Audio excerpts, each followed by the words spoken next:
Hello all. Today I am presenting a challenging case now.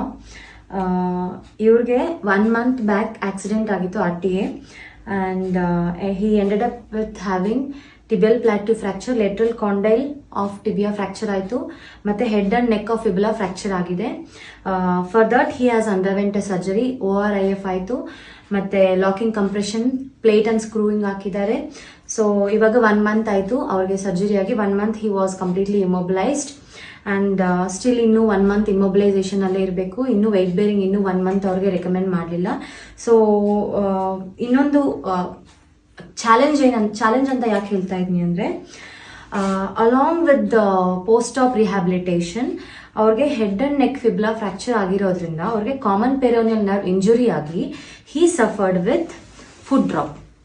So let's ask him to flex his foot and ankle.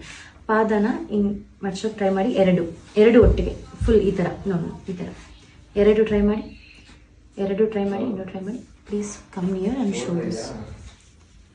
Full ಈ ಥರ ಆದಷ್ಟು ಮಾಡಿ, ಇದು ಮಾಡಿ. Can U C the difference? So he is able to do the dorsiflexion of the foot and ankle on the left side but not on the right side. This happens ಯಾಕಂದ್ರೆ common peroneal nerve injury ಆಗಿರೋದ್ರಿಂದ ಅವ್ರಿಗೆ tibialis anterior ಮತ್ತು key dorsiflexors of the foot paralyse ಆಗಿದೆ.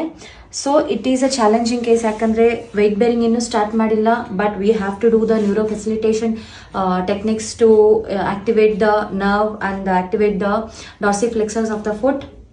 And apart from that, we have suggested to go for ankle foot arthrosis, and we have started with post-op rehab, obviously range of motion exercise for the lower extremity and strengthening exercises for the knee and ankle we have started with.